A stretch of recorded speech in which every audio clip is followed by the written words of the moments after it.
Assalamu alaikum. Ashhadu an la ilaha illallah wahdahu la sharika lahu wa ashhadu anna Muhammadan abduhu wa rasuluh. I bear witness that there is no deity worthy of worship but Allah. He has no partner in the dominion of his creation. I further bear witness that Muhammad, to whom the Quran was revealed, is his servant and messenger. Peace and praise be upon him. May that peace and prayers be extended to his family, his companions, and all those who are gathered in righteousness. Ameen. I'm going to give it to you again. Assalamu alaikum. So, yes, may the peace that only God can give be upon you. And it is indeed a pleasure. It's an honor to be with you, to stand before you, asked to share a little bit of what I have. I pray that it is of a benefit. Not necessarily that I'm going to tell you anything new, but that whatever comes about of this conversation, that it be something that spurs us to greater conversations, but more importantly, greater action, right? Substantive action. So that is the purpose of all dialogue. That's the purpose of any study, of any intellectual curiosity that we might have, that we give our time and energy to. It is for it to manifest itself in a way that we reap the benefits of it, not just individually, but communally. So that being said, I was glad to go back and look at the theme. So the theme that I saw, I imagine this is the theme for the whole month of Muslims and Niggas, right? It is the Promised Land. Well, let me go back to it again real quick. It says the vision of the Promised Land, the legacy and the destiny, mirroring Islam. Now, this is a tremendous topic. It's a tremendous theme, right, for us to give our attention to, for us to reflect on. And I said at the close of the halaqah on Friday, one of the things that I wanted to speak to was this relationship between this movie, which I'm not going to delve right into, of Black Panther, and this idea of Wakanda, this fictional space, and how this relates directly to this broader conversation of this vision of the Promised Land, right? Our understanding of what that actually means, how we interpret it, how we engage it. So, inshallah, my intent is to get to that point after looking at a few of these things, a few key words, right, that are within this theme. So, first of which being this idea of the vision of the Promised Land. And this is language that we associate most often with, contemporarily, we associate it with this wonderful oration, this wonderful speech that Dr. King gave, right? He talked about the Promised Land, making it to the mountaintop. He talked about an egalitarian society where our interactions, the value that we placed on one another was based off of our character. It was based off of that true deciding factor, the thing that makes us unique, that makes us of real value, and that being our character, right?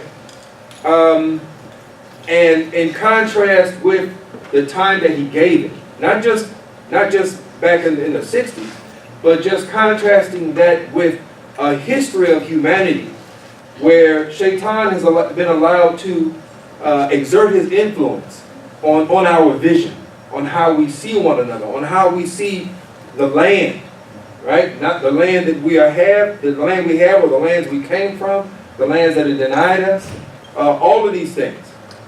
So that's an important concept first off. So as Muslims, we understand this idea of land being a direct a metaphor, right? Well, not a metaphor, but connected to this idea of cultivation, right? So land, the value of land is not just in having the land, but the value is in what you do with the land, right? So Allah tells us every day when we are called to prayer, Hayya ala salah, hayya ala al-falah, right? Come lively, right, to the devotional obedience, come lively to prayer, come lively to the remembrance of Allah, right? And also come lively to cultivation, right? Come lively to this exerted effort towards your own self as an individual and developing that. come lively to this first and foremost, most valuable blessing, treasure that Allah has given us within our own selves. Come lively to that. And the only thing that wakes us up is this remembrance of Allah, right? Because it allows us to come to a point where we realize what our abilities are, we realize what our obstacles are, and we realize that in this cultivation, that there is a relationship between progress of the individual and progress of the land, right? So cultivated lands represent cultivated minds, right? These things are interconnected. You can't separate these things. So when Allah tells us to come lively to cultivation, we understand that the land, or matter of fact, I'll go back and I'll say that to remind us that every prophet, they had a relationship with the land, right? Now, whether it be as shepherds, right, or farmers, right, whatever they were, they had a relationship, a connection to the land. And I want to take this back a step further and say that for everything that we call ourselves, whether we call ourselves African Americans, I'm not just talking about in this room, right, but as a people, right, we refer to ourselves in different terms. All right, there are some of us who still refer to ourselves as Baladians, right? Alhamdulillah, right? That's beautiful. And we still have some that will say, well, I'm an Afro-American. I'm an African American. I'm a Black American, right? Whatever that is. But I want to go into this term, this black, right? I want to go into that for a minute because, as I mentioned, I briefly mentioned on Friday, this idea of black. When I say black, what I'm thinking about Adam. Okay? Because Adam, that is the Arab, they have this whole color chart when they start talking about people. And when they're talking about the colors, if they mention somebody is red, they may be talking undertones. But they can also be talking about character.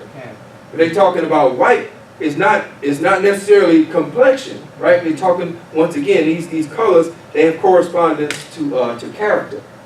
But when they talk about black, when they talk about Adam, they are literally talking about a color, right? They're talking about a color, but it also has a reference, which is not, you can't divorce it.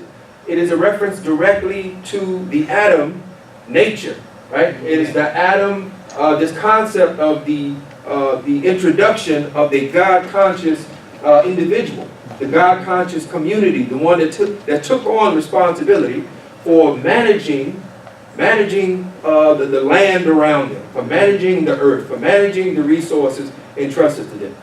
So when I think black, when I hear black, that's what I hear. I hear Adam. I hear Adam. I hear our natural disposition, right, towards remembrance. I hear our natural connection to our capacity, our natural, this natural connection to cultivation. That's what I hear. Right now, some folks, and we understand language is an agreed upon concept. All right, so I can use a word, and I'm thinking one thing, somebody else uses the same word, they somewhere else, right? But the truth is going to become manifest not just in what I say, it's going to become manifest in what I do, right? So once again, I go back to reminding us that our conversations are not simply for the point of us to have a particular feeling, right? They are for us to feel good. It is for, those conversations are to elicit an action. So I go back to this idea of the vision, right? So the vision of the promised land.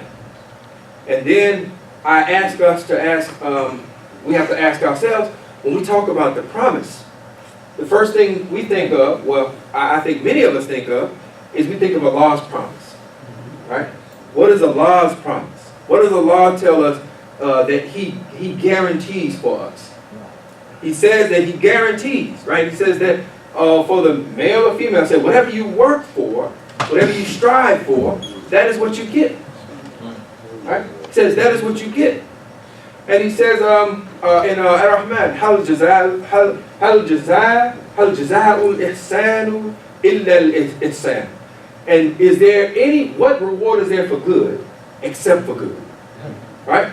Now, I mention this for a very pertinent idea to interject here. Allah also reminds us to be mindful, to watch out for the one who attempts to separate what Allah has ordered to be joined. Alright, so Allah has given us this idea of cause and effect. He's given us logically, if you do certain things, you're going to get certain outcomes. Right? If you strive for something, then you're going to get the reward of what you've striven for. But the separation comes where when you strive for something and you don't get that outcome. Right? You spend your time working, and this is it's not a veiled reference to, it's just simply to give us what are the psychological impacts, what are the psychological ramifications of hundreds and hundreds and hundreds of years of giving your labor, giving your creativity, because it wasn't just labor that we gave, it was our intellect, it was our creativity, it was the skills that we came here with. Right? And we gave those things, and we were not the beneficiaries of those things. Right? So there's an interruption. There's a separation between this logical flow of action and outcome that we have witnessed and been conditioned to being a part of. To thinking that, well, what I do really doesn't matter. Right? I can show up and I can work and I can give my time and my energy, but I'm not really the beneficiary. Somebody else is going to benefit. Right? So our vision of Allah's promise has been distorted sometimes without us really understanding how it's been distorted. But then the question is, how do we change that? How do we change that so the vision that we have of this promised land, and this promised land is one of an access to, as Dr. King, when he was pointing out this whole idea of egalitarian society that is built on equality and access and human dignity, right? This society that he was talking about was one that that was the goal, right? So I'm going to add something else in here real quick too. Because I don't want to go too far without connecting Imam Muhammad's idea of, when he introduced this idea of New Africa, right? These things, these are different expressions of the same thing, right? We're talking about a land where we have capacity, where we have access, and we have the control to cultivate and to benefit from our own industry, from our own intellect, from our own labor. We have the same access that every other successful people that claim lands have, that we have been separated from. Excuse me. And I'm going to throw it out now as well. Just a quick show of hands. Who's seen Black Panther? Okay, all right, that's respectable. That's respectable. All right, the rest of y'all, I'm not going to give anything away, but Wakanda, this concept of Wakanda is also New Africa. Okay? It is also the promised land. Right? And it is that space because it represents the unfettered, the uninhibited ability to cultivate the land, to go into the land and benefit from it. Right? And what they tried to slip in there, really very skillfully, was that the success of the people was just based on the elements within the earth. Right? Trying to say that everything they have is because of this vibranium. Right? This is why they are so far ahead of everybody else. Now, we don't discount, well, he says, which of the favors of your Lord will you deny, right? So if Allah puts you in a place where you have this great element at your disposal, right, and you don't utilize it, right, that's on you. Yeah, you don't deny that.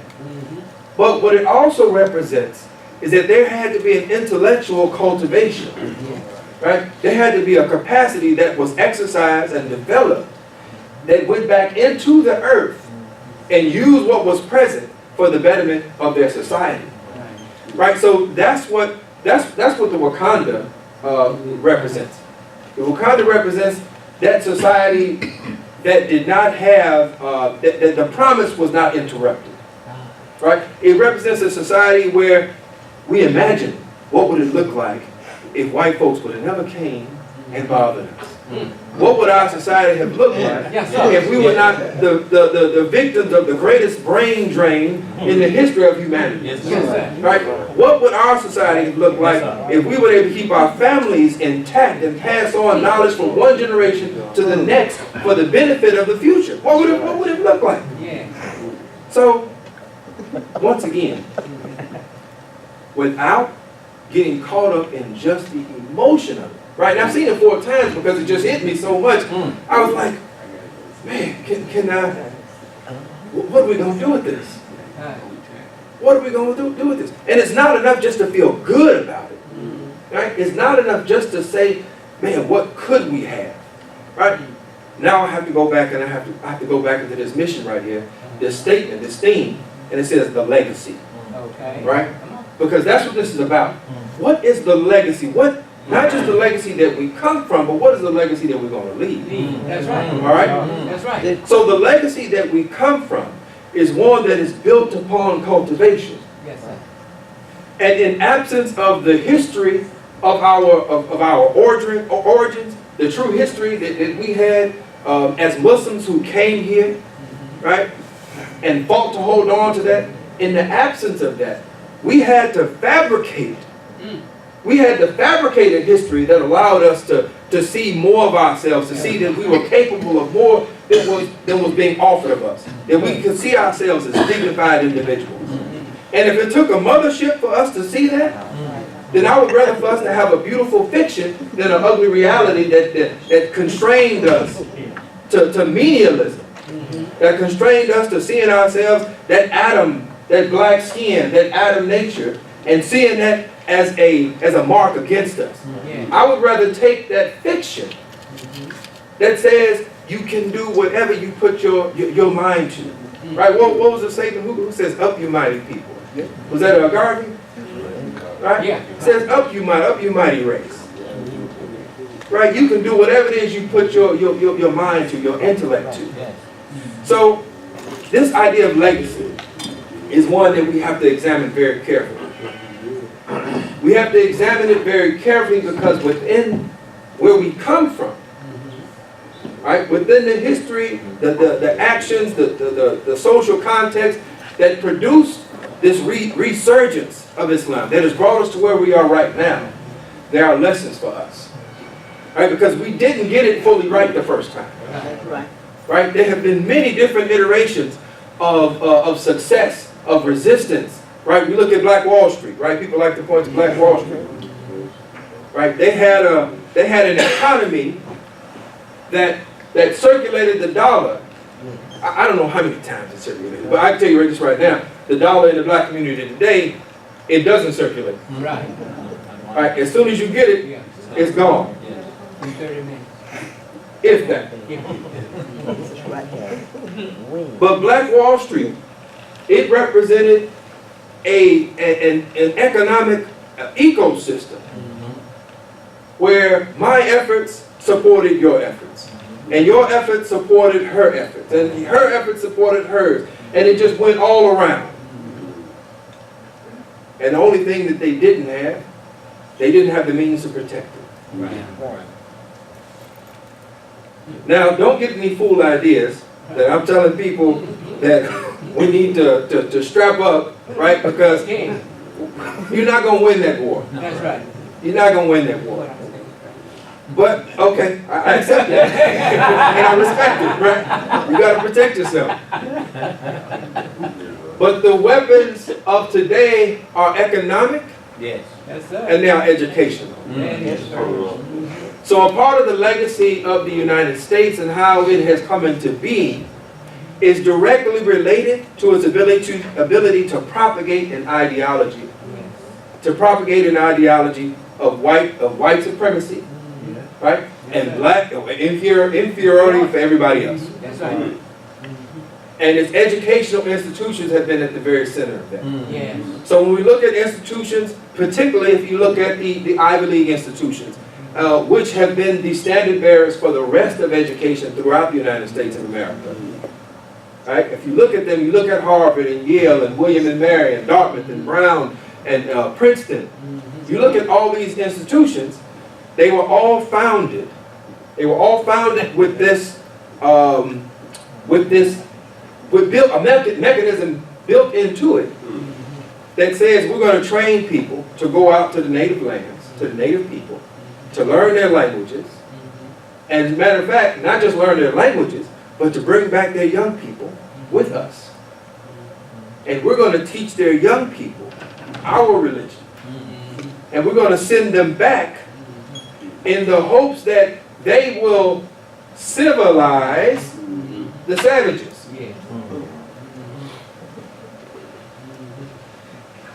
A great deal of their establishment is also linked to perpetuating, not just perpetuating, but pandering to the slave-holding class in particular.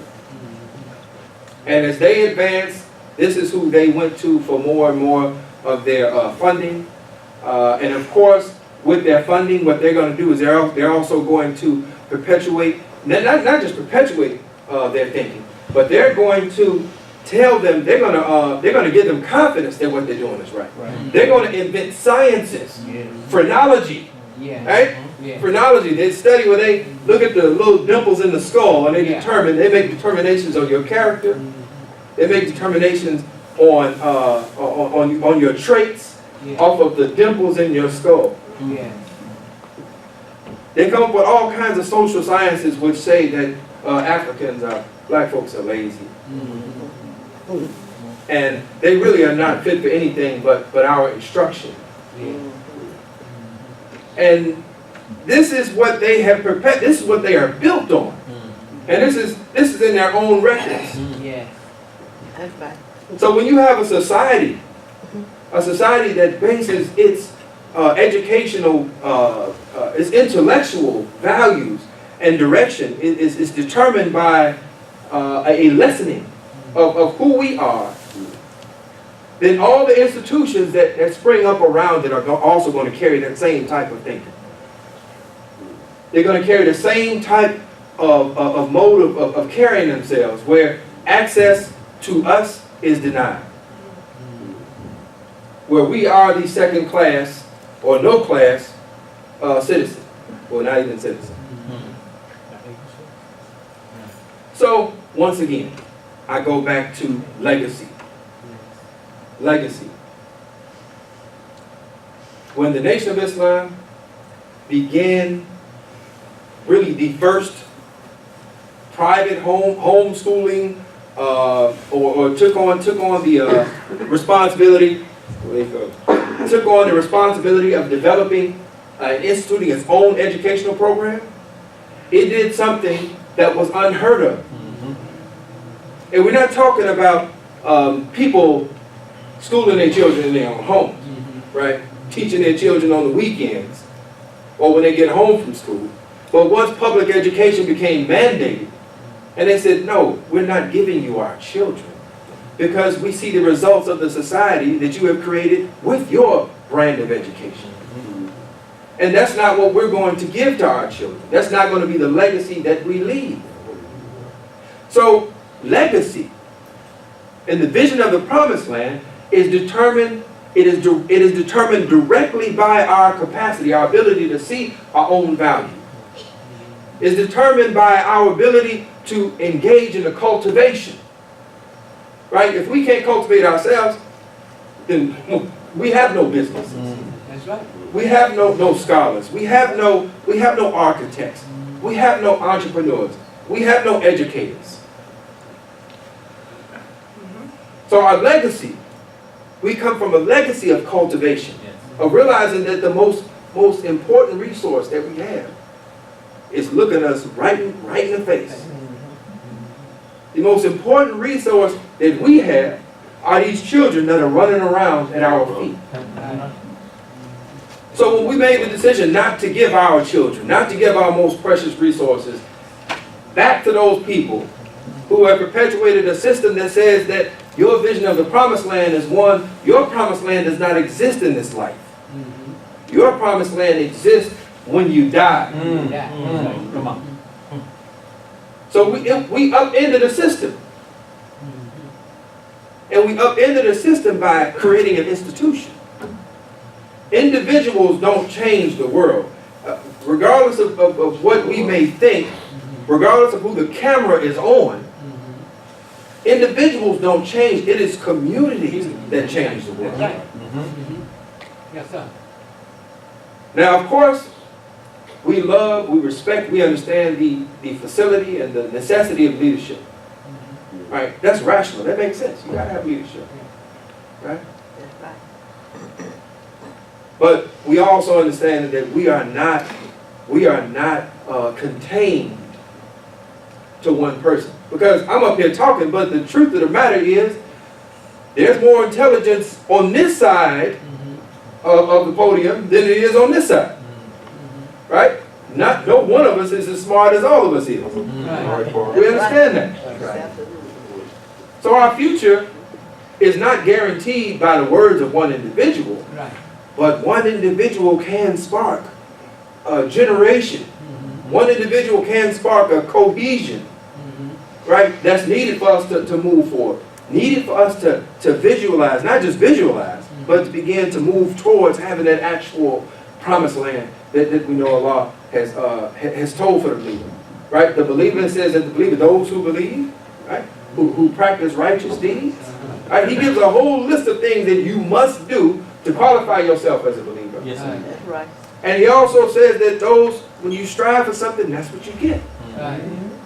So our struggle is to identify the impediments, identify those things that separate us, that keep us from having the promise, keep us from having the outcome that Allah has ordained for us. And understand that nobody can stop Allah's promise. Right? Nobody can stop it. Right. But they can get in the way. Yes. They can get in the way, and they get in the way for the purpose of simply letting us see within ourselves, how much do you really want? Are you going to let these people stand in your way? So intelligent people find ways to remove obstacles.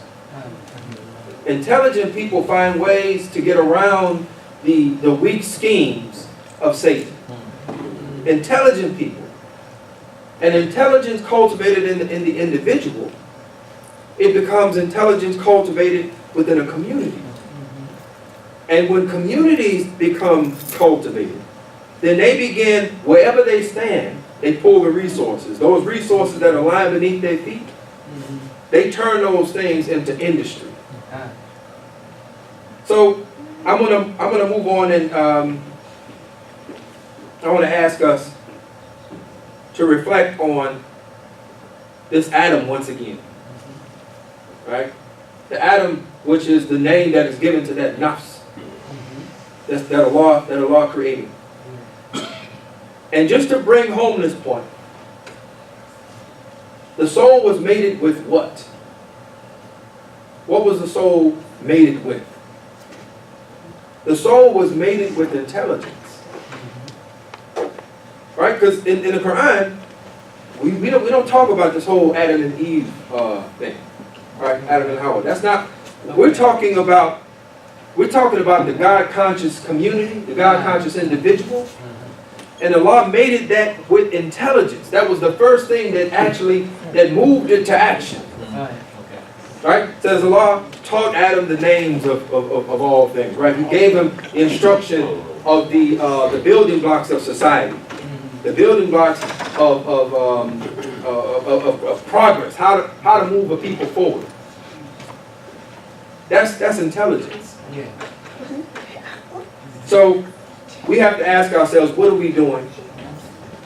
What are we doing to further that legacy? And I want to point to something that I'm just really pleased to see right here.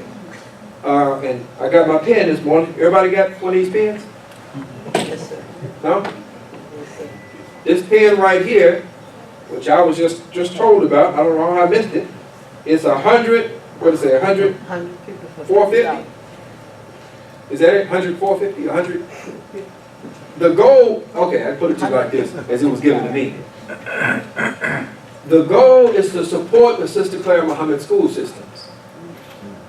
And the idea was to get 100 people who were willing to give $50 a month. And at the end of the year, that money that was collected would go towards a Sister Claire Muhammad school. And this would keep being repeated year after year. If we can't see the importance of being able to endow our own educational institutions, if we can't see the peril in not doing that, then all we have to do is turn the television on. All you have to do is turn the television on, because when the mayor spoke yesterday, and he said that third graders, if they are reading at a third grade level, they have they're 90% more likely to graduate from high school. That's the same age that they look at to determine how many prisons they're going to need to build years from now. It is not a mistake. It is not a coincidence. 1973, there were about 300,000 people incarcerated in the United States of America. Right? Today, there are over 2.2 million. Right? We have more people incarcerated in the United States of America than anywhere else in the world. We're 4% of the population. 4% of the world's population. And the word on the street in 73 was that the number of prisons would actually go down. That they would decline. That the number of incarcerated people would actually go down. How could that be their own finding 45 years ago? But today we have more than, my math is messed up right now, I'm about to say triple, quadrupled, right? How has that number jumped up so many times? Well, we don't need to really look any further than our educational system.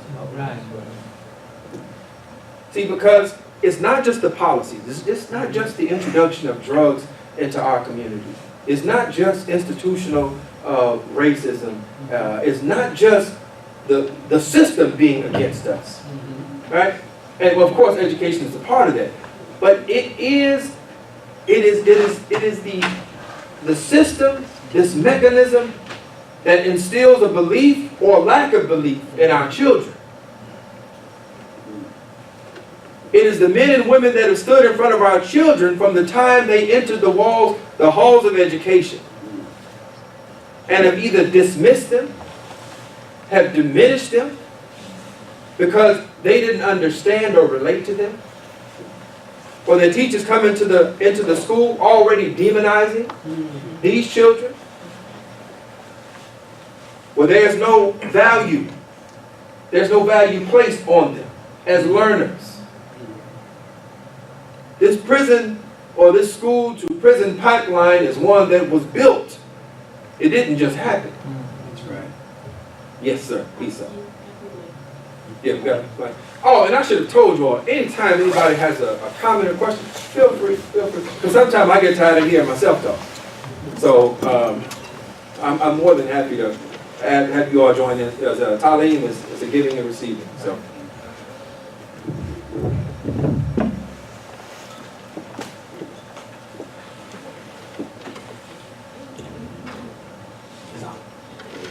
I feel like So you basically saying that the school system is turning up with the construction of the jails and so that they're trying to track the records of people, how many people will be in jail, like they're looking at their grades.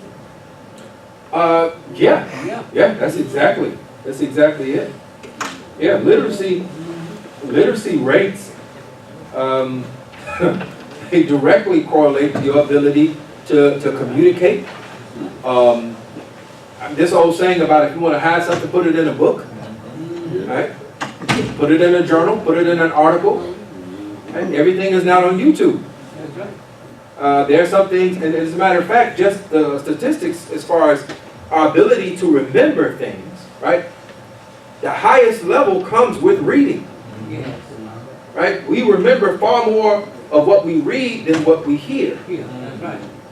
Or, I mean, and of course, seeing is believing, right? But you can't see the whole of the Quran right? Or the whole of a book, Right. right? Well, that's reading. So the legacy that we come from is one that has been altered, right? It's one where we have not had the type of control over our family environment. We haven't had control over our economic environment. We haven't had control over our religious environments, right? We haven't had control over our educational environments. So these things, this becomes what we have to look at when we look at our legacy and the fact that we have made it, even despite all those things that have gone wrong, even despite the fact of all these impediments, all these little roadblocks that Shaitan has thrown in the way, and we are still here sane and examining these questions and examining the future. That is nothing but a credit to Allah. That is nothing but a credit to the nature that Allah has put in us, right? That Adam nature. So I go again to say now we have to look forward, right? Because the thing about history can give you indigestion, right? It can give you indigestion. It can give you night sweats, right? It can mess your whole day up. Yes, sir. All right, when you start reading and seeing what we have gone through to be here. But see, then we have to ask a question. And we got to be really honest with ourselves when we ask this question. Do we want our children? Do we want our children's children to look back at our history and get night sweats? Do we want them to look back and get indigestion because they're like, man, we're still at the same point. Yes, sir. Right? What are they thinking about? No chains. No chains on them. Nobody's selling them off. But they still couldn't get themselves together. So that's a very real question for us to ask ourselves. And in this month, where we're talking about this promised land and this vision, I left off in mirroring, right? It says the legacy, the destiny, and mirroring Islam. So how do we mirror Islam? What does Islam demand of us that is going to get us to this promised land?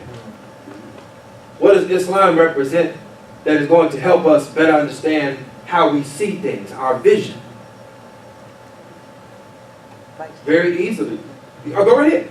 I was just going to say the ultimate goal is to receive peace, to be at peace. So the ultimate goal would be to be at peace, and your reflection should be that of peace. And everything that you do, and every aspect and every decision that you make, they should see the peace of Allah in your eyes. That's the goal that we want to get to. So we'll every day strive to exemplify that peace so that we can be a beacon. Right. I remind us, myself first, this Sirat al-Mustaqim, right, this path of those who have taqwa. Right. That's right. This path is a middle path, right? Staying in the middle is not easy. Come on. Staying at peace is not easy. How many people, well, I don't want y'all telling yourselves, but I know somebody almost gets, face mushed every day in my life. Somebody almost catches one every day, right? And the face mush. That's when somebody's face, you just get out of here. Right? We need to work out to sit that information. Yeah. Right? And they would deserve it. Right? They would deserve it. At least in my thinking, they would deserve it. But peace means that you are in control of your response. Peace is not, it's not sitting undisturbed in a room meditating. Right? That's a timeout. That's a timeout. That's what that is. peace is not losing your connection to Allah, because see, the thing about that person that almost got that face mush, right, Yes. is that I'm not necessarily aware of their circumstances, right? I don't know what has set them off on the path that has gotten them to this point where they almost catch this. Yes. And I don't know how they are going to respond later on in the day. I don't, it's a whole bunch I don't know, right? So a lot of time our aggravation, Yes. how we handle our aggravation is going to actually do more for the person that we are patient with than ourselves. Right? How we respond to ignorance. Right now, don't get me wrong, Islam is not pacifist. That's right. That's right. It is not pacifist. When it's time, it's time. But in this desire, in this struggle to maintain this balance, this sirat al-mustaqim, stay on that even path, right? It's going to be some difficulties. That's not an easy path to stay on. Staying in the middle, I mean, and we can look throughout the world for people who claim to have this understanding, Yes. right? Who bear the label of Muslim, but they are in lands of extremes, right? Islam is not extremism, one way or the other. Right. So there's a natural tension that we're going to live with. There's a natural, it's some work that goes into maintaining the peace. That's right. So I think that's really important, because a lot of times we misinterpret what peace means, and some people would rather tell us that peace is just the absence of violence, right? It's the absence of physical violence. But we understand poverty is a form of violence, Yes. That's right. right? Come on. False worship is a form of violence. That's right. Economic oppression is a form. Yes, sir. It's a form of violence. Miseducation is Yes, a sir. form of violence. Right. So we can go down the list. Right. You can walk home just like you went back, and but you've been beat up the whole day. Yes. Right. But there's not a mark on your body. When they did Dr. King's autopsy, they looked at his heart, and they said, this man has the heart of a 60-year-old man. He's 39 years old. And they said they attributed it to the over a decade of being engaged in the struggle. Right? Yeah, stress kills. So he had been under attack his whole life. Like many of us are under attack. And I mentioned in the opening dua that not today, Friday, I often try to bring this to mind, is that we ask Allah to bless those who are victims of normalized oppression. So when we talk about Islam, when we talk about its role in getting us to the promised land, Islam is all about removing and addressing what we think to be normalized oppression. Yes. Right? Islam addressed slavery. Right? It addressed infanticide. Yes. These people killing their baby girls. That's right. Yeah.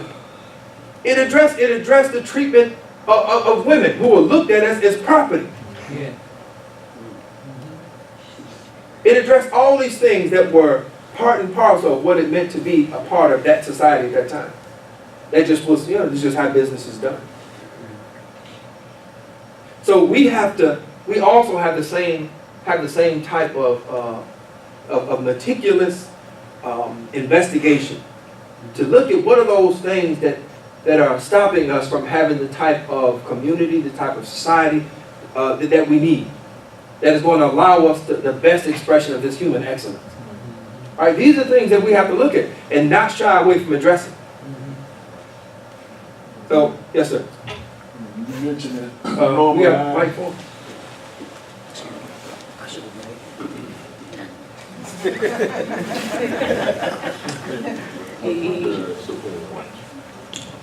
Assalamu alaikum. Other man, you mentioned that normalized depression. And I was in a gathering not too long ago, a man mentioned internalized depression and the effects that it has on the people who have experienced that.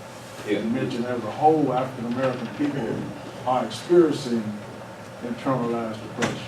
Yeah. Can you talk a little bit about the effects that we will see from that? Man, okay. I'll start with normalized oppression just in terms of, I'm gonna give a contrast. Our soldiers, right? Those people who have served, and especially those in theaters of war, they come back home. We are now, our mental health community have now diagnosed what we have post-traumatic stress disorder, right? And they're giving all types of resources to this, and rightly so, because you put people in positions where they have to take somebody else's life. They don't know this individual, they're just carrying out orders. And there are many different ways where the psyche, where we adjust to situations that are inhuman, right? And one of those ways is, it's either humor. Sometimes we go over the edge and that person becomes, they're killing everybody. They become a sociopath or whatever, right? But when you get out of those situations, people come back and they got real serious problems adjusting to regular society. Now, that's something that as a community, as a nation, we've recognized that as a problem. We've recognized post-traumatic stress disorder as a real issue, right? But what happens to people when they kiss their daddy goodbye for the morning, he's going off to work, and then later on, somebody comes and tells them that their father is strung up in a tree, right? Privates cut off, right? What happens when that becomes the norm? That's what you grow up seeing. Or what happens when you go to the store, go to the market, get your food, and you have to listen to your father being called boy by somebody who is 20 years his junior, or your mother being called gal or girl? What does that do to you when you see that being played out over and over and over again? What does it do to a people when they see the strongest among them stood up and beat to within an inch of their life? And I'm not going to describe. I'm sure many of you probably already know these things, some of the events that have taken place.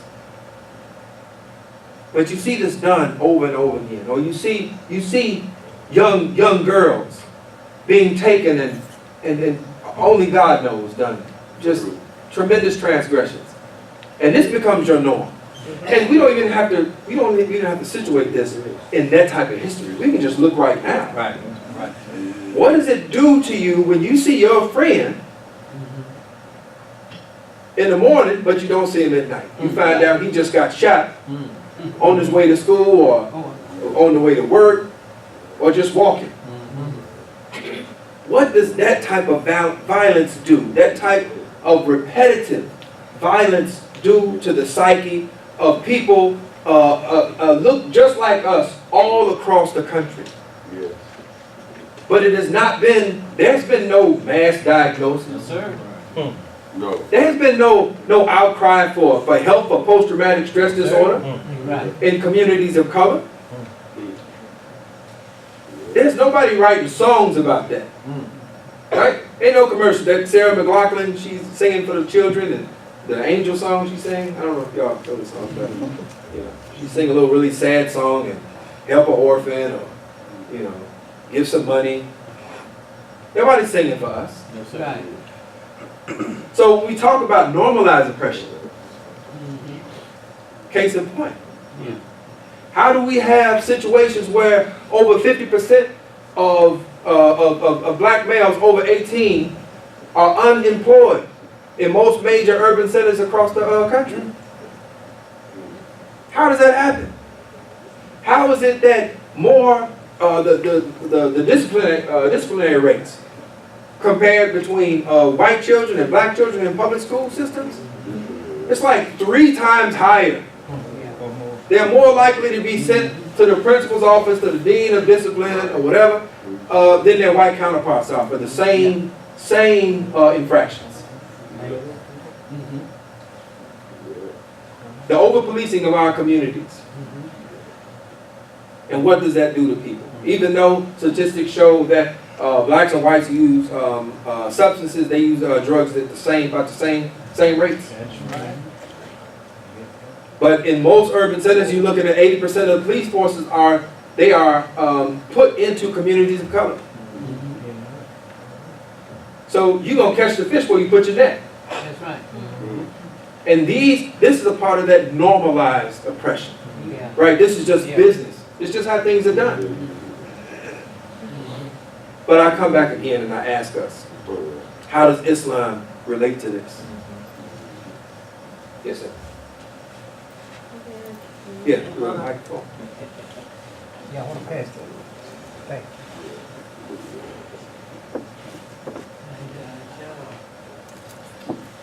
I was going, Wait, I kind of see something like a lot of times people kind of like. Cut it on. Sorry. Okay. I see a lot of times like some police out there are mostly in the black community because they're trying. Let's face the society like we're trying to get rid of us all. Talk to the mic, please. Even though but it's not impossible now. Like physically impossible now with our population are higher than the white. Sort of. I'm gonna respond to that with this. But I just see most of the time that okay, the problem is more like an increase in police brutality, like literally, like more in the black community and the white community. Sure. Yeah, absolutely, absolutely. Once again, and our history is not all doom and gloom, right?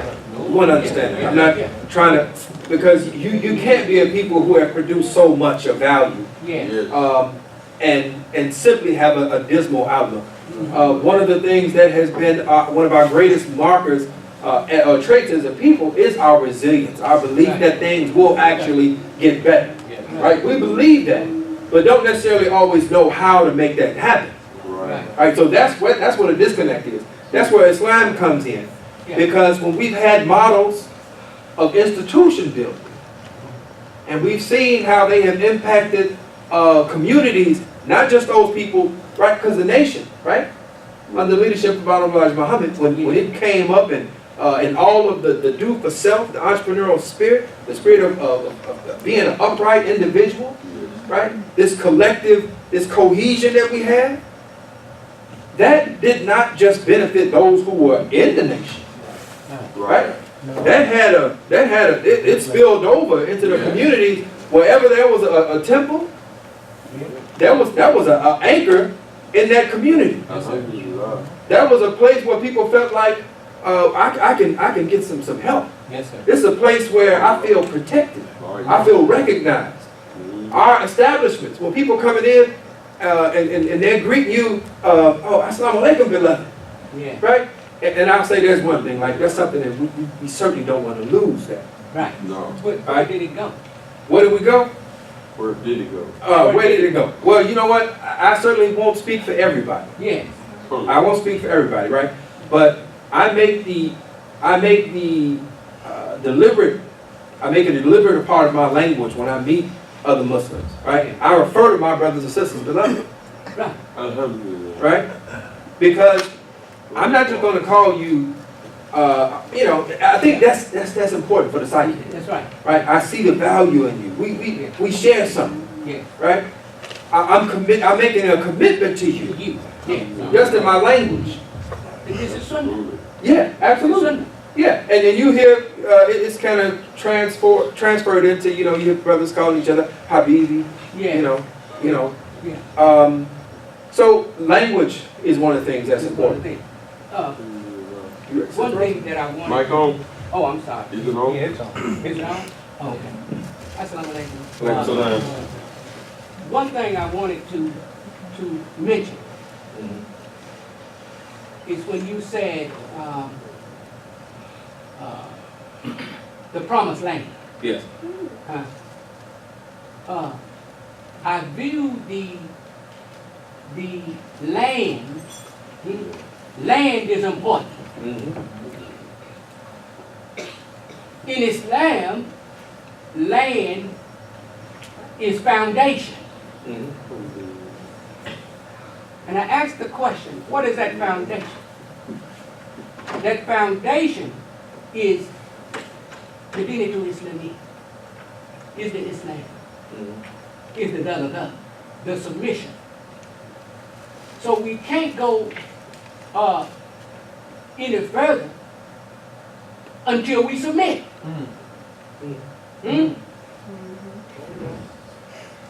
I'm viewing this every day that we are losing our foundation because we are not submitting ones.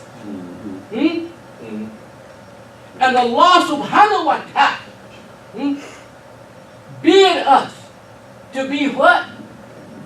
Submitting ones. And when we stay submitting, we become what? Successful. And there's no way to get around that. Why we say, A'udhu billahi minash shaitanir rajim. That is dua. That is dua. It keeps the jinn away. It keeps the negatives away. And it keeps the false positives away. See what I'm saying? You made me remember something. A brother called me from South Africa. I was arrested in South Africa. Papers pulled. Why? Because they didn't want me to go to the University of the Transvaal to hear Ahmadi teach. And they kept me, they detained me until the conference was over. Then he told me, you can go. Wow. You want some tea? No, sir, because I don't know what you did with the tea. That's right. You see what I'm saying? Yeah. So I got to hold up and get out of here. Okay? But the brother was telling me, and you touched on this, and the brother asked a question on this. It's internalized. Look, do you know what's happening right now today? What's that? Apartheid is trying to raise its ugly head again in South Africa. All over again, brother. Look, the tribes are being separated. The Zulus are fighting the other tribes. If you don't speak the different language, okay, you're not accepted. The Caucasians, the Africans, are standing back, and they are still controlling the country because they still control the economics. You see, everything else has been a figurehead, even down from Mandela. Right.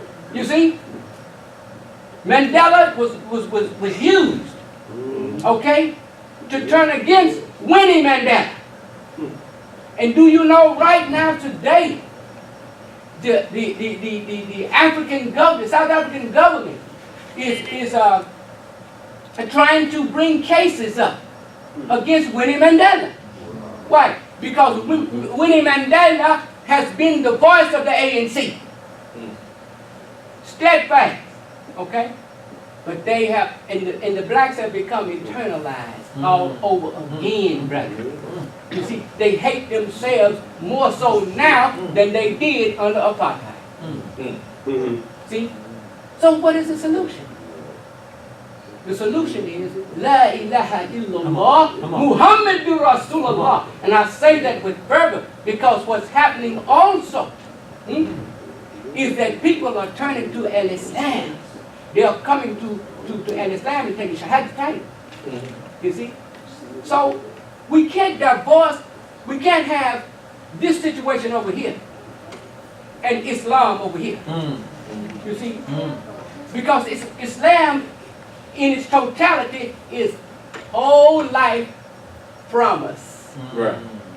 Mm-hmm. Whole life promise. You know how they take when you take out insurance? You either get term life or you get whole life. You see what I'm saying? Yeah. Some say term life is better because you have to pay longer. You know? But see, I'm confused because I like that whole thing. See, don't give me a half a pie. Give me a whole pie. Yeah. The brother was trying to sell me a half of a bean pie. I said, "What the other at, brother? Somebody been eating that? You know, give me the whole pie." You know? But this is where we are, and we have the opportunity. Oh, brother, I speak on this. We have the opportunity. You see? But we got to be sound. See? We have to be sahab. If we're not sahab, you see, what we going to give people? It'll just be hypocrisy. Huh? And does not Allah forbid us hypocrisy? See? And we have it, brother. All we have to do is present it. Absolutely. See, the civil rights movement, I tell you, I was in it. The civil rights movement wasn't about much. Okay, you know why I said that? What's that? Because they only wanted to have a political position to sit at the counter, at the restaurant counter, and go to the bathroom with white folks. This is a fact. Until the Muslim shows up. Yes, sir. Come on. Huh? Yes, sir. It was the Muslim who gave them the economic program, brother. And then they moved on. Yeah. See what I'm saying? But until the Muslims showed up, see where that La ilaha illallah Muhammadu Rasulullah coming, when the Muslims showed up, oh, they were ready. You see? But they will not give us the credit. You see? You know what I'm saying? But I'm going to give, everywhere I go, I'm going to tell it. Yes, I'm going to tell the story. Because it needs to be told. See what I'm saying? I told them down at the Civil Rights Museum, why you don't glorify the Muslim too? Yeah. Right. What you doing? That's a common occurrence in the history. It is. Thank you. Sister Rose. Assalamu alaikum. Assalamu I want to kind of get back to that normalized. Yeah. And what I am seeing is, I'm remembering back when I was a child, we as children knew everyone in the community. We knew everybody by name. We could go to their house if we didn't have anything to eat and they would feed us. Yeah. But right now, we don't even care about the person next door, the one across the street, because we do not know them by name. We have not, I mean, they have normalized us so much we don't want to know our neighbors anymore. Because we fear if I know them, then they may want something from me. Right. But what we've got to get to the point of doing is in recognizing we are all God's people. And God wants for us the same that he wants for the ones across the street or the ones next door. That's right. But working together is what is going to really be the success for us as a people. Right. Separating ourselves, and that's what, you know, this normalization has done. It has separated us as human beings. And we don't even see, we don't even become, we'll become dead to what is happening in our own community. Yes. Someone can die every single day, a child, right down the street, and we just close our eyes to it. We don't care. But we do not hold our political officials responsible. We don't hold no one responsible, not even ourselves, for getting out and doing, well, I vote, you know, one time every 4 years. You know, because we don't value what Allah has blessed us with. Yes. And until we value what he has blessed us with, we are going to continue to be dead to what is happening in our own community. That's right. Thank you. Assalamu alaikum. And you know, and that is a great point, I think a salient point, just in terms of, we talk about what we have, and when you have something, you have to do something with it. That's right. And the capacity that we have, that is, I think, unique among creation, is that we have the capacity, the ability to connect, right, to form communities. This is not something that you're necessarily going to find throughout nature, right? If you're part of a particular herd, that's the herd you with. Right? You show up at somebody else's, and you know, we don't know you, right? We have the ability to choose our associations and to come together on common terms. Once again, I go back to how does Islam relate? How does it impact this vision of this promised land. And Sister Rose, you hit it right on the head. A law addresses this. It gives a sword to it. Right? Neighborly needs. Right? Neighborly needs. This idea of Islam, it mandates us to have a connection to our neighbors. There's so many there hadith that one of them says that you're supposed to take care of the neighbor 7 houses to your left and 7 to the right. But just understand, don't get lost in the number. Just understand that it's not just those who are right next to you, but making an effort to go outside of that, right? And this connection is something that has sustained us as black people, as African Americans, as we have migrated, particularly as we go north, right? As we've migrated out of the South, and we had to form communities because we were redlined. We were, if you talk about Chicago in particular, that we were not allowed to move into certain areas, right? And I know I was being told, Imam he mentioned last night, I think we were in Midtown, and he says, back in the day, this is not somewhere you could be after the sun went down unless you had a rake or a shovel or something with you, you know, to prove you was out there working, but you couldn't live there, right? So these types of impediments have actually been a blessing for us in some instances, right? Because they forced us to come together, right? When the system is against you and you can see it's against you, then it forces you to close your ranks, right? It forces you to close your ranks. So I want to bring this up to, I said I was going to just speak a little bit about this, reimagining this vision. And this vision of the promised land, once again, I go back to, I want to bring up one particular point from Black Panther. And that is the symbol, right? And what I mean, he was already right there. You can beat me to it. But this right here, when we think about our history, we have a history of resilience, but we also have a history of division. Right? And that has worked against us on, time and time again. I was asking about the mayoral race here, right? And they said, well, we had black folks ran and one white guy ran. And, well, and you know that. You know the story. Right? So this gets played out everywhere. We keep doing the same thing over and over and over again. Right? Let me take us back once again. What did our establishment, what did this school system that came out of our community, what did it represent? What did the restaurants, what did, having your supermarket, right? Your bakery and your barbershop, what did all of these things represent? What did having a voice, right? Having a paper that you can go out and tell people this is what's going on with us. Right. This is what you need to know. Right? What did having clothing, right, that we were making, what did this do for us? What this did, it went way beyond just the talk. Right? It was walking the walk. So people could see the dawah was just in looking at me.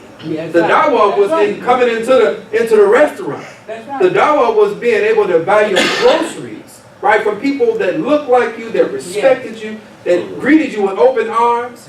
Right? That is the Islam. That is the effect, because it's institutional. It's not just individual. So I go back to this because I'm going to, let me see real quick. I'm going to cut myself off unless there are other questions or comments in a few minutes. I'm going to say just one point, then I'll go right to your system. I go back to this, right? I mentioned Friday, the African Constitution. They had this thing called the right of declension, right? The right of being able to leave your tribe. You don't like what's going on. And it's something that, they found throughout Africa, wherever you at. And this was a part of each tribe's makeup, that they all had this same right. So it leads us to go back to this idea when they say the earth was a Pangea, when it was all one, just one tribe, and we had one constitution, right? That was a common thread that went out. So as we continue to get smaller and smaller, fractured more and more, and other people benefit from our fracturing, the symbolism behind this, in this movie, right, in Black Panther, it says two things. Number one, it's not a defensive, Right. right? It is embracing, Yeah. right? It is, as a matter of fact, the brother and sister, they do this little thing, they do a little handshake and then they end it like this, right? It's, first of all, my love of you is also a love of myself, Right. right? Yeah. Now, for people that have such a long history of being fractured, Yeah. we most certainly, we direly need symbols that represent something that pulls us together, Right. Right. Right. right? We need symbols that say, I embrace you, I can embrace myself and embrace you at the same time. Yeah. It's not this dichotomy or bifurcation of I win, you lose, Right. right? It's win-win, Right. right? And we are dedicated to the protection, the preservation of a common land, a common cultivation, a common idea, right? We're dedicated to that. I give it to you, you give it back to me, Yeah. right? So that's the promised land. The promised land is us moving outside of, we talk about normalized oppression.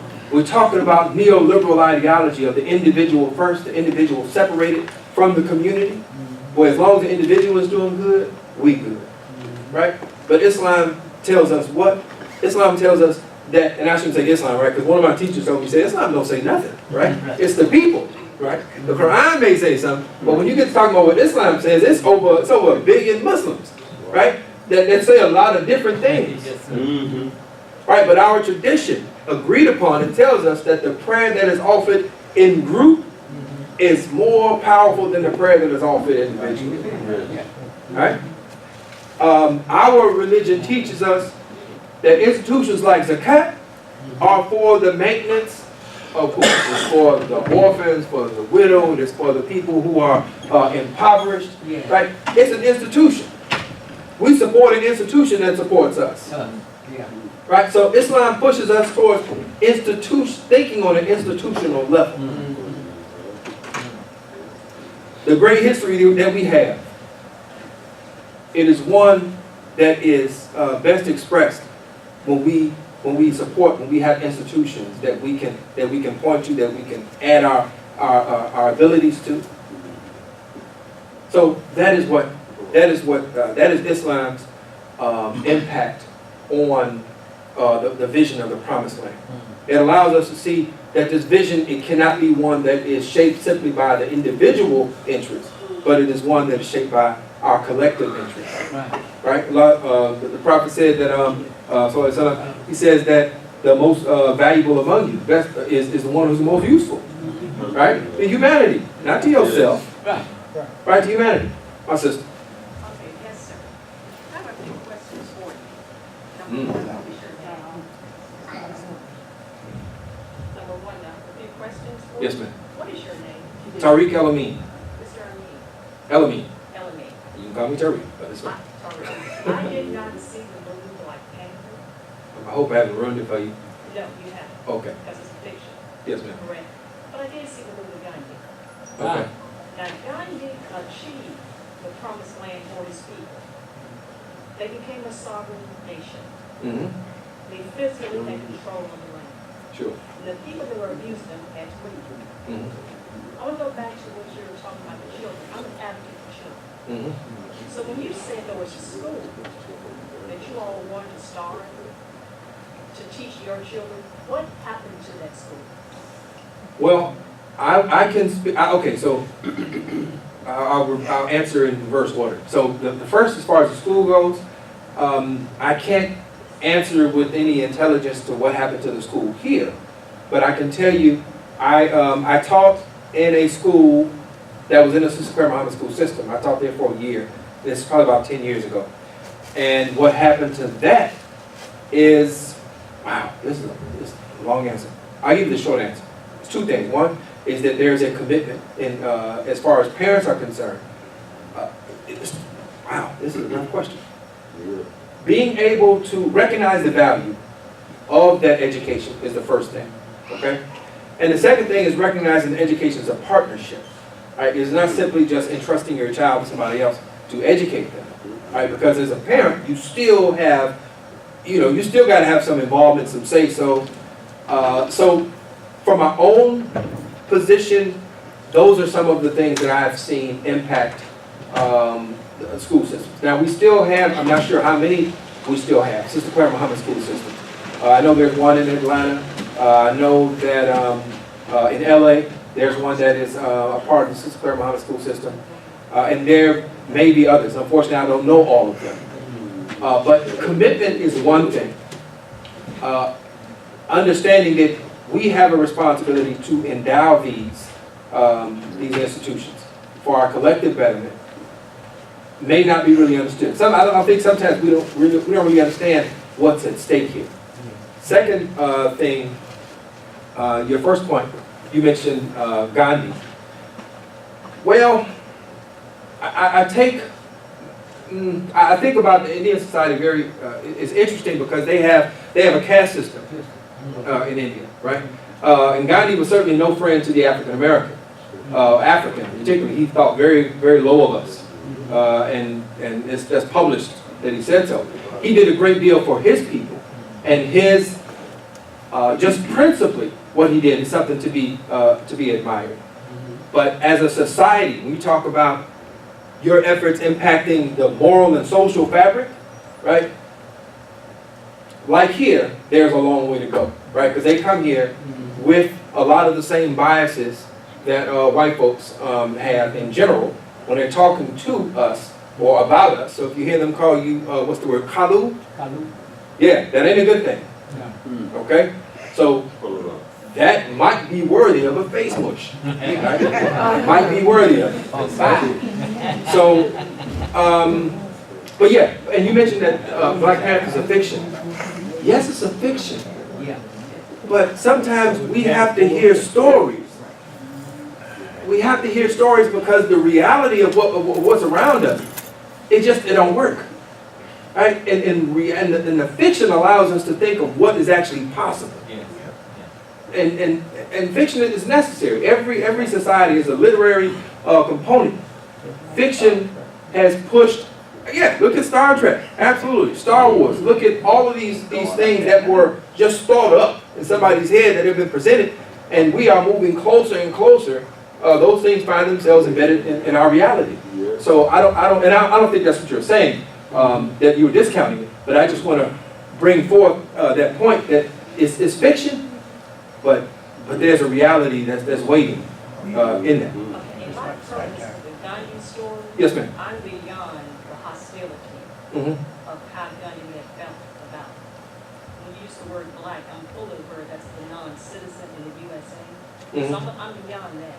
Okay. The fact is, he was concerned about his people. Sure. And there was no love of integration. So my last question for you,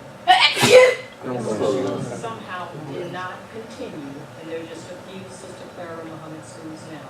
Yes. So can you explain to me, with the history of this country and the laws that were passed of separate schools, and that type of abuse from the Black Wall Street, it was not Russia that did this. It was not China that did this. Why would those non-citizens, I'm referring to the black, why were they so insistent on this integration of the schools when the Europeans never asked them to come to my school, to come to their schools? Why was there such a strong interest sitting in a city must attend your school instead of just saying, hey, when we use the Bible or the Quran, there is a story of Moses. If that story is true, he left the house of Pharaoh. Yes. So can you explain to me why they insisted on integrating those schools? I'll give you my take on it, and then yes, my sisters, and I'll be short with mine. So there are two things: the effects of the psychological trauma that black folks have gone through, non-citizens, African Americans, whatever you want to call them, that we have gone through here, and what that does to people, to some people, to want to seem less threatening, to be acceptable, to be included, right? that's a very real consideration for some people. Second thing is, historically, we did not actually seek to integrate at first. Right. What we saw was, because we had our own schools, right? We're talking about after the Freedmen's Bureau and Johnson, Jackson, Andrew Jackson, which one? Johnson? Okay, yes, Old Hickory, right? Yeah. So when his administration, they cut funding for the Freedmen's Bureau as far as, trying to educate, all these black folks and everything. And we moved on past into Reconstruction.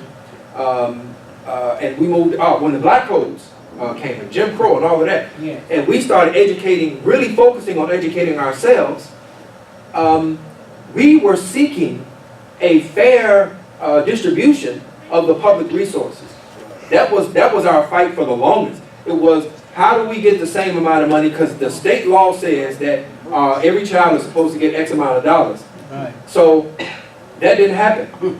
And it became a strategy of, okay, well, if you're not going to give us what we need, then fine, we'll come sit at your table. Right. Right. So that became, it was economically driven more so than even the psychological trauma. Because I think a lot of folks were at the point, from the reading I've done and talking to my parents and grandparents, that they were fine to be left alone. Right. Right? So it came to a point where they said, okay, fine, you're not going to give us the funding we need, then let us in your schools. So it was an economic imperative from my understanding. And who was first? My sister here? Or? I was just going to address what she asked, and it also goes to what you asked earlier about, what you said earlier, when you said in the 70s, the thought was that we were going to go down in prisons. Yeah. All of that information was collected as data, and then there was a war, actually strategic plan to infiltrate that kind of extrapolation, if you will. We see that if the black people continue on the path that they're on, owning homes at astronomical rate, having credit that is impeccable, if they continue this way, then they're going to be a force that we're going to have to reckon with within 5 years. Yes. Yes.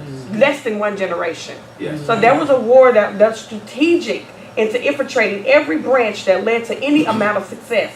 And one of the things that I had to wrestle with myself is coming to terms with the fact that everyone who started a movement that was our color was not always on our agenda. That's right. They're not all, those That's right. people that were starting an agenda, that wasn't the agenda that we had. That agenda was put together, I believe, in my opinion, to cattle the people from where the real energy could have been most impactful and less impactful for them. Most impactful and most successful for us. So to put people in position that looked like us, that said, this is what we should be doing. And of course, a lot of us sometimes we're with the movement and we become lackadaisical and not checking. Yeah. You know? And I think that's where a lot of that happened. We were going down in prisons, but there was an attack on that. Yeah. I mean, we attacked and then coming up with movements that we call civil rights movement that really that people who were following in the movement didn't really question. Right. Because there were people colored like us driving the movement. Yeah. Right.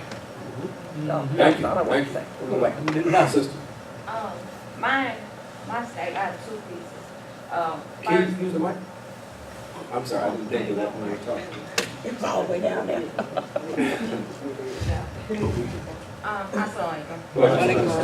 I had 2 comments. First, with regards to the school system, I agree. Everything regarding it is all economically based. And when, as you trace it through history and you start thinking about it, if you approach the issue with more of a moral compass, then you're not really working within the system because that's not really what was going on. Right. What was and still is going on is a business structure. And we were fighting within a business structure to gain an economic base that was not going to be given. And what happens is, as you begin to see and you start, like what she was saying, that momentum starts to build, then there becomes alternate routes to ensure that that foundation gets cracked. And in order for it not to be shown blatantly, then you backdoor it. And in my perspective, with Sister Claire Muhammad School, it trickled down because it got within us too. Yeah. And so, you know, you can take the easy way out and you can say, well, there's not enough children, or, you know, this type of a thing, but there is a true economic base. And for instance, here, the children started to dwindle, but then at the same time, there wasn't the money to allow a person to truly teach and live at the same time. You know, for real. Right. And I'm speaking because I was one of them. I taught, but the pay, I had to stay at home with my mother and my father in order to do so. I was not married, no child, nothing like that.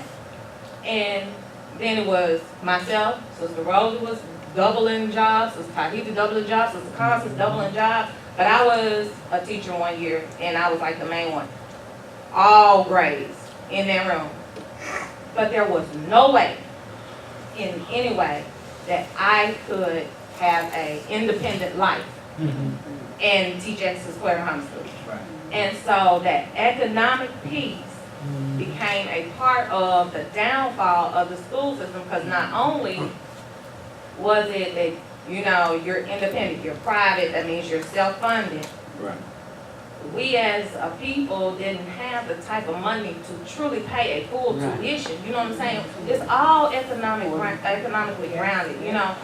That takes funding that our communities truly did not have, which can trickle back decades and talk about the whole fact that we wanted that equal share, you know?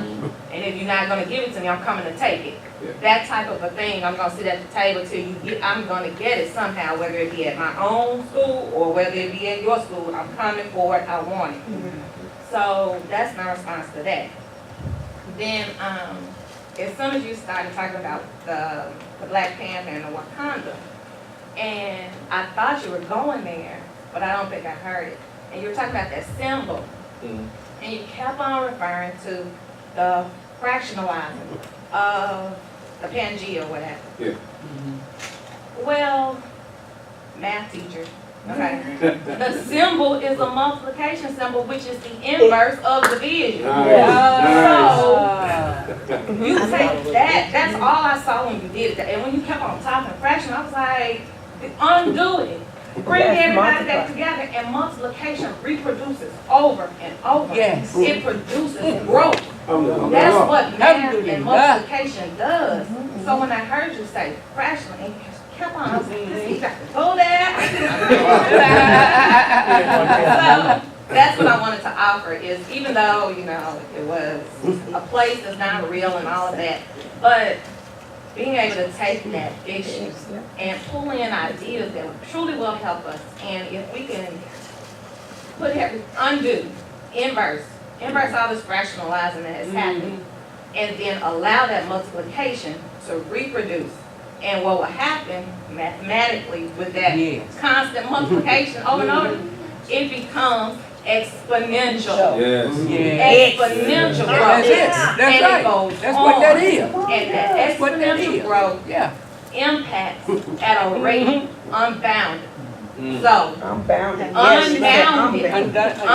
infinite possibilities at the end of the curve.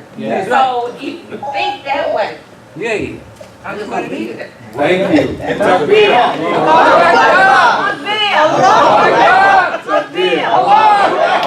I told y'all the intellect was on this side. Yes, sir. Alhamdulillah. Of course, that's a graduate of Lemoyne College.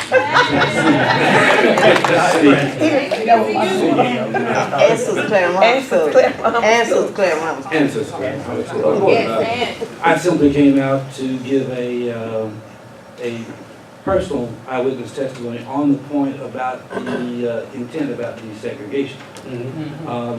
My parents put my name on the North Cross suit in the 1950s for the desegregation of the schools in Memphis. So from what I heard of just being around their adult talk, the consideration was economics. Because of what was provided to us in the black schools. I went to Hamilton High School. We got our books from Kirby when Kirby was through with them. Right. Never saw a new book. No, sir. No, sir. Okay? You know, we signed on the 8th line or so. Yeah. Okay, our books were too old and not good enough for white people. Right? So, I was one of the 3 that desegregated the Memphis City schools in the summer school program of 1961. So when we got to East High School, and I was taking a physics class, and I opened the cabinet up in the lab, there was actually stuff in there. I didn't know there was supposed to be stuff in the lab. They had stuff on top of stuff on top of stuff. And I said, oh, that's what my parents was talking about. Right. Thank you. Good luck. Thank you. Yes, sir. I just wanted to touch on a couple of points that I heard from a few people. It's 3 things. One was a question, and it's in no particular order. I think the first was a comparison between. I talk loud enough.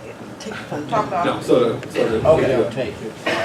Put it on the tape. So there were 3 things that I wanted to comment on, and in no particular order.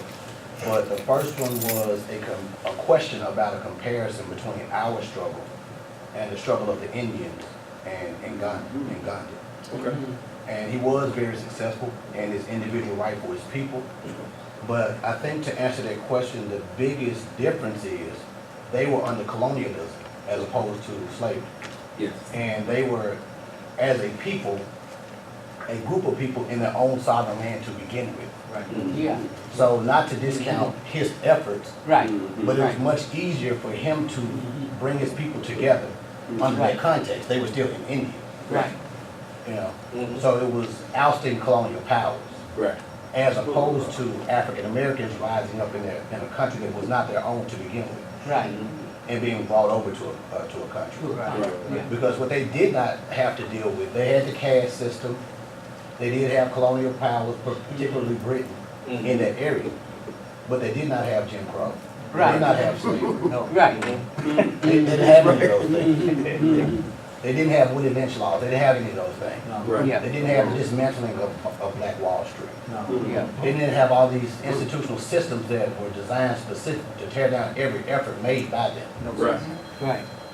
So that can be one central thing that can be looked at as the reason that they were able to have more success, Right. or perceived success Yeah. compared to us. Yeah. Right. They had a different starting point and a different circumstance. Right. To kind of answer that question that the sister asked about that compared to Gandhi's success. Right. I think looking at it relatively, we have actually been more successful than that even under the circumstance. Right. Yeah. Yeah. Yeah. Yeah. Because we've had to fight a much tougher fight. Right. And pretty much playing an away game Yeah. as opposed to a home game. Okay. That's Yeah. what they had to do. Okay. Yeah. The second thing was you mentioned internalized or normalized actually. Right. Normalized violence. One of the other things I see that I've personally observed, so it's more of a personal thing than a universal thing, that becomes such an issue for us now, is we also have a normalized, and you did eventually mention it, we have a normalized individualism. Yeah. Yes. Yeah. And that's what's more praised than any type of collective thinking Yeah. and collective benefit. And even when we mention community, we're still coming from a perspective of normalized individualism. And you mentioned Habibi and Brother and different things of that nature. One thing that was depicted in the movie, Black Panther, that can be extracted and used in our actual lives is there was a sense of family. Yeah. And in the movie, without giving a spoiler to those who hadn't seen it, there were 5 different tribes. Yeah. But those tribes agreed to function and act as one solid family, and they looked at each other as family. Right. And for us, that's the biggest problem that I see, is that outside of actual blood ties, I don't see where we really look at each other as family a lot anymore. Right. And so the biggest issue is that my family is not okay if his brother's family is not okay. Right. His bloodline. Right. So if my Right. individual family is succeeding, but his family is failing in some regards, Yes. then I have to look at that as a failure on my own family. Mhm. And making a connection back to the time of the prophet, sallallahu alaihi wasallam, Mhm. that was the attitude that they took. Yes. So when Umar was Khalifa, Yes. and his family was doing well, Mhm. and there was a brother beside him who had been struggling for some time and he was unaware of it, when he did find out, he wept and felt that he was ineffective as a leader because he didn't already know, because he felt he should have known that they were hurting, Yeah. and that he should have been able to reach out and give that type of support to them. So they all look at each other as family, not family as a concept, but actual family. Actual family, that's right. And the last thing, because I didn't have an agenda when I did this, I just was kind of enjoying the contributions of everybody else. Yes, sir. The final thing was kind of the fictitious nature of Wakanda. Okay. And I'm not saying it directly to the person, the sister who mentioned it, but Okay. we've been doing discussions on Wakanda since me and my wife first went and saw the movie. But pretty much everybody I know, we've been discussing Wakanda and its relevance to our situation. Okay. And while it is fiction, it's in no way irrelevant. Right. Okay. Right. It's in no way irrelevant Right. any more than Manifest Destiny. Uh-huh. But that's the white generation we live on. That's right. Yes. But at the time when Manifest Destiny was a concept Yes, for sir. early Europeans, there was no such thing as what it actually became. Right. It was fiction. It was an idea. And it was an idea centered around Europe. Which Yeah. is where New England, New Zealand, Uh-huh. the same as we try to Right. accomplish here in Africa, Yeah. and all of these outplays of what we're visualizing. Mhm. That's what Manifest Destiny was. Yeah. That's what New England was. That's what New York was. Yeah. It was old York reestablished. Right. Old England reestablished. Right. And they had the idea of Manifest Destiny, how it would look for them Yes. in the future. In the future. Yeah. And we have and you mentioned we have a really fractioned, our circumstances are really fractured. And our narrative is really depressing if you look backwards on it. Mm-hmm. So too did theirs, when they look back on theirs. Mm. So they had to create this Wakanda of their sorts. Mm. How would it look going forward? Right. Let's conceptualize how it would look going forward. Forward. Yeah. So for us, it's actually extremely relevant, and we need that. Yeah. So if our existing narrative is one that's gloomy, we have to create a better looking narrative. Right. An idea first, so we have something to ascribe to. Yes, sir. Yes.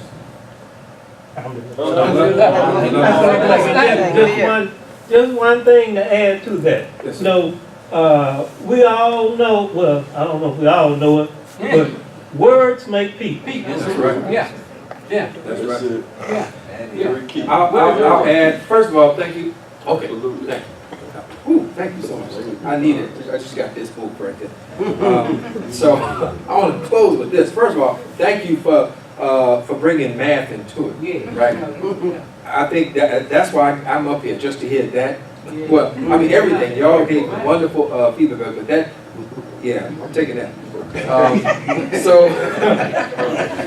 But I also want to add this other thing to it, is that with Wakanda, right, there were 5 tribes, but there's only 4 of them that was cooperating, right?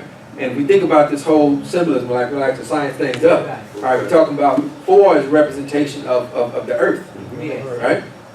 And in the Arabic, it doesn't just mean the earth, it also means that which it brings continuous harvest, right?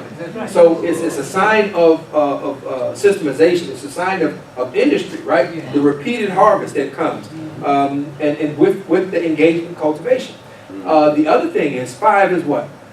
5 is man. It's the human being. So their victory came when all 5 came together, right? Before that, it was just a valuable land, right? Yes, sir. Okay. So that being said, alhamdulillah, I appreciate the feedback, the comments. It has been an honor to be with you all and to address you. May Allah continue to bless you in all the work that you all are doing. May Allah continue to bring you closer and closer together in your hearts and in the work. And I look forward, anybody come to Chicago, hit me up, because I want to repay the wonderful hospitality that I received. So we're going to close with Surah Asr. Bismillahir Rahmanir Rahim. Wal Asr. Inna al-insana lafi khusr. الذين آمنوا وعملوا الصالحات وتواصوا بالحق وتواصوا بالصبر. Takbir! Takbir! Takbir!